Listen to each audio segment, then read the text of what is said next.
Tumakuru ಎಸ್ಪಿಗೆ MLC Rajendra ದೂರು ಕೊಟ್ಟಿರುವ ಬಗ್ಗೆ ಒಂದು ಬ್ರೇಕಿಂಗ್ ನ್ಯೂಸ್ ಲಭ್ಯವಾಗ್ತಾ ಇದೆ.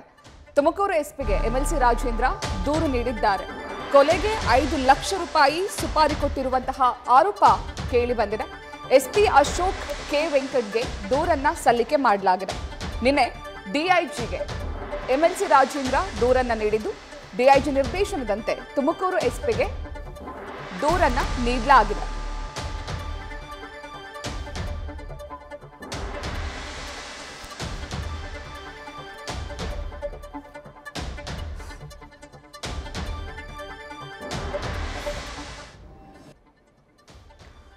ತುಮಕೂರು ಎಸ್ಪಿಗೆ ಎಂಎಲ್ಸಿ ರಾಜೇಂದ್ರ ದೂರು ಕೊಟ್ಟಿರುವ ಬಗ್ಗೆ ಮಾಹಿತಿ ಲಭ್ಯವಾಗ್ತಾ ಇದೆ. ಹನಿ ಟ್ರ್ಯಾಪ್ ಪ್ರಕರಣ ಸದ್ಯಕ್ಕೆ ರಾಜ್ಯ ರಾಜಕೀಯದಲ್ಲಿ ಸಾಕಷ್ಟು ಚರ್ಚೆಗೆ ಒಳಗಾಗಿದೆ.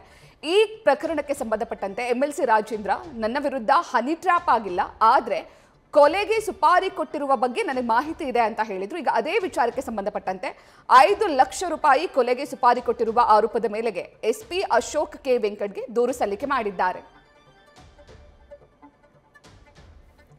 ಇವಾಗ ಹೆಚ್ಚಿನ ಮಾಹಿತಿಯನ್ನು ನೀಡ್ತಾರೆ ನಮ್ಮ ಪ್ರತಿನಿಧಿ ಮಧು ಇಂಗಳದಾಳ್. ಮಧು, ಈ ಹನಿ ಟ್ರ್ಯಾಪ್ ಪ್ರಕರಣ ಈಗಾಗಲೇ ಸಿಕ್ಕಾಪಟ್ಟೆ ಸೌಂಡ್ ಮಾಡ್ತಿದೆ ರಾಜ್ಯ ರಾಜಕಾರಣದಲ್ಲಿ.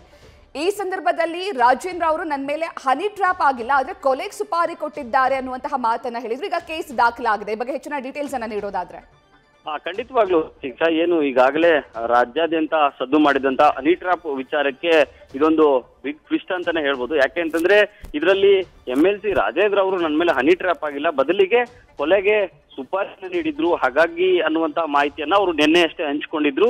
ಈಗಾಗಲೇ ಅವರು ಬೆಂಗಳೂರಿನಲ್ಲಿ ಡಿಜಿ ಅವರನ್ನ ಕೂಡ ಭೇಟಿ ಮಾಡಿ ಈ ಬಗ್ಗೆ ಮಾಹಿತಿಯನ್ನ ನೀಡಿ ಅವ್ರಿಗೂ ಕೂಡ ದೂರನ್ನ ಸಲ್ಲಿಸುವಂತ ಪ್ರಯತ್ನ ಮಾಡಿದ್ರು. ಆದ್ರೆ ಇವತ್ತು ತುಮಕೂರಿನ ಎಸ್ಪಿ ಕಚೇರಿಗೆ ಖುದ್ದು ನೇರವಾಗಿ ಎಂಎಲ್ಸಿ ರಾಜೇಂದ್ರ ಅವರೇ ಆಗಮಿಸಿ ಈಗ ತುಮಕೂರಿನ ಜಿಲ್ಲಾ ಪೊಲೀಸ್ ವರಿಷ್ಠಾಧಿಕಾರಿಗಳಿರುವಂತಹ ಅಶೋಕ್ ಕೆ ವೆಂಕಟ್ ಅವರ ಜೊತೆ ಸುಮಾರು ಒಂದು ಅರ್ಧ ಗಂಟೆಗಳ ಕಾಲ ಮಾತುಕತೆಯನ್ನಾಡಿ ಅವರಿಗೆ ಯಾವೆಲ್ಲ ರೀತಿಯಲ್ಲಿ ಏನು ತೊಂದರೆ ಆಗಿತ್ತು, ಅಂದ್ರೆ ಏನು ಸುಪಾರಿ ವಿಚಾರಕ್ಕೆ ಯಾರೆಲ್ಲ ಮನೆಗೆ ಬಂದಿದ್ರು, ಯಾವ ರೀತಿಯಾಗಿ ಬಂದಿದ್ರು, ಎಲ್ಲಿ ಬಂದಿದ್ರು, ಯಾವಾಗ ಈ ಒಂದು ಘಟನೆಗಳು ನಡೆದಿತ್ತು ಅನ್ನುವಂತಹ ಸುದೀರ್ಘವಾದ ಒಂದು ಮಾಹಿತಿಯನ್ನ ನೀಡಿದ್ದಾರೆ. ಅದರ ಜೊತೆಗೆ ಒಂದು 2 ರಿಂದ 3 ಪುಟಗಳಷ್ಟು ಏನು ಅವರು ಒಂದು ದೂರನ್ನ ರೆಡಿ ಮಾಡ್ಕೊಂಡು ಬಂದಿದ್ರು, ಅದನ್ನೇ ದೂರನ್ನ ನೀಡಲಿಕ್ಕೆ ಬಂದಿದ್ರು. ಆ ಒಂದು 3 ಪುಟಗಳ ದೂರನ್ನ ಕೂಡ ಈಗಾಗಲೇ ಪೊಲೀಸ್ ವರಿಷ್ಠಾಧಿಕಾರಿಗಳಿಗೆ ಅವರು ನೀಡಿರುವಂತದ್ದು. ಜೊತೆಗೆ ಏನಂತಂದ್ರೆ ಈ ಒಂದು ಹನಿ ಟ್ರ್ಯಾಪ್ ಪ್ರಕರಣ ಒಂದು ಕಡೆ ಆದ್ರೆ, ಮತ್ತೊಂದು ಕಡೆಯಲ್ಲಿ ಕೊಲೆಗೆ ಸುಪಾರಿಯನ್ನ ನೀಡಿದ್ರು ಅವರು ಇಲ್ಲೇ ಸ್ಥಳೀಯರ ಅಥವಾ ಹೊರಗ್ನವರ, ಯಾರು ಇದಕ್ಕೆಲ್ಲ ಕಾರಣ ಅನ್ನುವಂತ ಮಾಹಿತಿಯನ್ನ ಈಗಾಗಲೇ ಸುದೀರ್ಘವಾಗಿ ಒಂದು ಅರ್ಧ ಗಂಟೆಗಳ ಕಾಲ ಈಗ ಪೊಲೀಸ್ ವರಿಷ್ಠಾಧಿಕಾರಿಗಳ ಜೊತೆ ಎಂಎಲ್ಸಿ ರಾಜೇಂದ್ರ ಅವರು ಚರ್ಚೆಯನ್ನ ಮಾಡಿದ್ದಾರೆ. ಈಗಷ್ಟೇ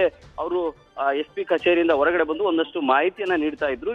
ಯಾವ ರೀತಿಯ ಏನೆಲ್ಲ ದೂರಿನಲ್ಲಿ ಅಂಶಗಳನ್ನ ಉಲ್ಲೇಖ ಮಾಡಿದಿರಿ ಅದನ್ನ ಈಗಾಗಲೇ ನಾವು ಎಸ್ಪಿ ಅವ್ರಿಗೆ ಹೇಳಿದ್ವಿ, ಅವರು ತನಿಖೆಯನ್ನ ನಡೆಸ್ತಾರೆ. ಆ ದೂರು ದಾಖಲಿಸಿಕೊಂಡ ಬಳಿಕ ವಿಚಾರಣೆಯಲ್ಲಿ ನಮಗೆ ಮತ್ತಷ್ಟು ಮಾಹಿತಿ ತಿಳಿದು ಬರುತ್ತೆ ಅನ್ನುವಂಥ ವಿಚಾರವನ್ನ ಈಗ ಎಂಎಲ್ಸಿ ರಾಜೇಂದ್ರ ಅವರು ಹೇಳಿರುವಂತದ್ದು. ಪ್ರತೀಕ್ಷಾ, ಧನ್ಯವಾದಗಳು ಮಧು ನಿಮ್ಮೆಲ್ಲ ಈ ಡೀಟೇಲ್ಸ್ಗಾಗಿ.